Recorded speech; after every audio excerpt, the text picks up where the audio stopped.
Hello tout le monde, bienvenue sur ma chaîne, je m'appelle Maryse. Alors, je viens avec cette vidéo pour la deuxième partie du lexique chrétien. Alors, je te laisse regarder la vidéo jusqu'à la fin et puis bah, let's go!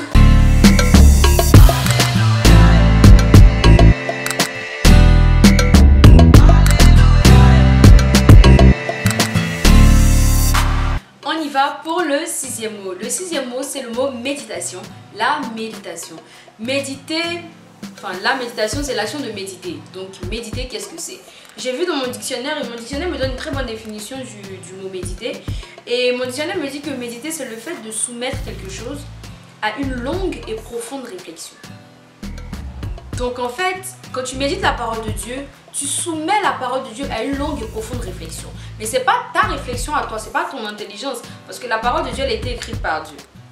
Elle n'a pas été écrite par toi, donc tu ne connais pas les profondeurs de cette parole-là. Donc du coup, la longue et profonde réflexion, elle se fait avec l'Esprit de Dieu. Donc la Bible nous dit en Josué 1, le verset 8, que ce livre de la loi ne s'éloigne point de ta bouche. Médite-le jour et nuit, oui, agis fidèlement selon tout ce qui est écrit. Car c'est alors que tu auras du succès dans tes entreprises, c'est alors que tu réussiras. Donc quand tu lis ce que la Bible te dit en Josué 1, tu comprends qu'en fait, méditer, c'est jour et nuit. Septième mot. Le septième mot, c'est un groupe de mots, c'est pas un mot lui-même. C'est mourir à soi. Mourir à soi. Mourir à soi, je n'ai pas vu dans le dictionnaire parce que c'est un groupe de mots. Le dictionnaire donne des définitions d'un mot. Mais si moi je dois définir mourir à soi, c'est se tuer soi-même en fait. Donc se tuer soi-même, c'est... Enfin, je vais juste te donner un exemple. Tu vois, il y a des gens qui vont te dire « Oh, moi j'aime pas quand on me parle mal et tout. Ah. » Le fait d'accepter qu'on te parle mal, tu es en train de mourir à toi en fait. Et donc du coup, tu peux lire en Galates 2 le verset 20. Galates 2 le verset 20 où on nous dit « J'ai été crucifié avec Christ. Et si je vis, ce n'est plus moi qui vis, c'est Christ qui vit en moi.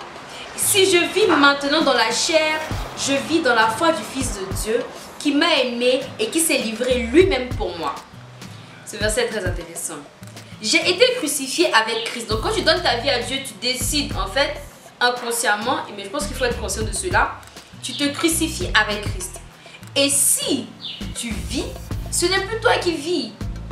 C'est Christ qui vit en toi. Donc si Christ vit en toi, le toi il doit partir. Huitième mot. Le huitième mot, c'est la nouvelle naissance. C'est un groupe de mots encore. Hein. La nouvelle naissance. Donc, le dictionnaire ne donne pas de définition de nouvelle naissance, mais de nouvelle et puis de naissance à part. Donc si on doit coller un peu cette définition, la nouvelle naissance peut se définir comme le fait de naître de nouveau. C'est-à-dire, tu étais né et puis tu renais. Donc voilà. Voilà la définition. Donc du coup, la nouvelle naissance, c'est renoncer à son ancienne vie et marcher avec Christ. Tu peux lire Jean 3, le verset 3, où Jésus dit « En vérité, je te le dis, si un homme ne naît de nouveau, il ne peut voir le royaume de Dieu. » Donc c'est-à-dire, il faut laisser ta vie passer, il faut laisser les choses pas bien. Enfin, tu sais que ça te nuit, tout ça, faut laisser. Et viens à Christ en fait, c'est ça la nouvelle vie. Alors, nous sommes là pour le 9e mot. Le 9e mot, c'est le mot posséder. Dans le dictionnaire, j'ai vu que posséder, c'est le fait de dominer quelque chose. De dominer quelque chose, en fait, c'est plus un objet. De maîtriser quelque chose. Donc avoir la même mise sur quelque chose. Je possède un bien, je possède ce territoire, je possède cette maison, je possède cette voiture. C'est quelque chose qui t'appartient vraiment en fait. Quand un homme est possédé, c'est-à-dire son corps ne lui appartient plus. Il y a un esprit qui a décidé d'être propriétaire de lui, son corps. Et en général, cet esprit-là ne te fait pas du bien et il te nuit vraiment, vraiment beaucoup. Et la Bible en parle en Luc 8, le verset 27, où la Bible dit « Lorsque Jésus fut descendu à terre, il vint au devant de lui un homme de la ville, qui était possédé de plusieurs démons. Depuis longtemps, il ne portait point de vêtements et avait sa demeure non dans une maison, mais dans les sépulcres ou encore dans un cimetière. » Donc cet homme était possédé par plusieurs démons. Donc il n'y avait pas qu'une seule personne qui avait possession de son corps. Ils étaient nombreux. Et le gars n'avait plus de vêtements. Pour te dire que quand tu es possédé, tu n'es plus normal en fait. Savoir que être possédé, c'est quelque chose qui existe vraiment. Et si tu veux ne plus être possédé, tu passes par la case délivrance. Et j'en ai parlé au début de la vidéo. Enfin, dans l'autre vidéo, la première partie. Nous sommes au 10e et dernier mot. Le 10e et dernier mot, c'est le mot, enfin le groupe de mots, le vieil homme.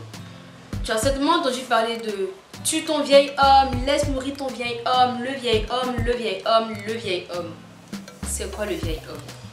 Le vieil homme, en fait, si tu veux entendre par une définition terre à terre, tu vas dire c'est une personne qui est vieille. C'est un vieux monsieur. Mais il faut voir le vieil homme dans la définition de nouvelle, dans l'opposition de la définition de nouvelle naissance. On te dit nouvelle naissance, donc tu nais de nouveau. Le vieil homme, en fait, c'est l'ancien toi, le vieux toi, en fait. Et tu peux lire dans ta Bible en Éphésiens 4, le verset 22. Mais pour comprendre le verset 22, il faut remonter au verset 20. La Bible nous dit, mais vous, ce n'est pas ainsi que vous avez appris Christ, si du moins vous l'avez entendu. Et si conformément à la vérité qui est en Jésus, c'est en lui que vous avez été instruits à vous dépouiller, eu égard à votre vie passée, du vieil homme qui se corrompt par les convoitises trompeuses, à être renouvelé dans l'esprit de votre intelligence. Donc c'est ce que j'étais en train de dire, c'est que eu égard à votre vie passée, du vieil homme qui se corrompt par les convoitises trompeuses. Convoitise trompeuse, il faut entendre parler le péché. Nous sommes à la fin de cette vidéo. J'espère vraiment que tu as apprécié et la première partie et cette deuxième partie de la vidéo. Je t'invite à partager, à commenter, à laisser un like, à inviter tes frères à aimer, à partager avec d'autres frères, d'autres soeurs. Alors, si tu as des questions, des suggestions, des propositions, tu cherches des informations, tu veux des réponses à tes questions, n'hésite surtout pas à me contacter avec les différentes informations laissées en barre d'infos, c'est-à-dire mon compte Instagram et mon compte mail, et je me ferai un plaisir vraiment de te répondre. D'ici là, porte-toi bien, que mon Dieu te bénisse. Bye bye!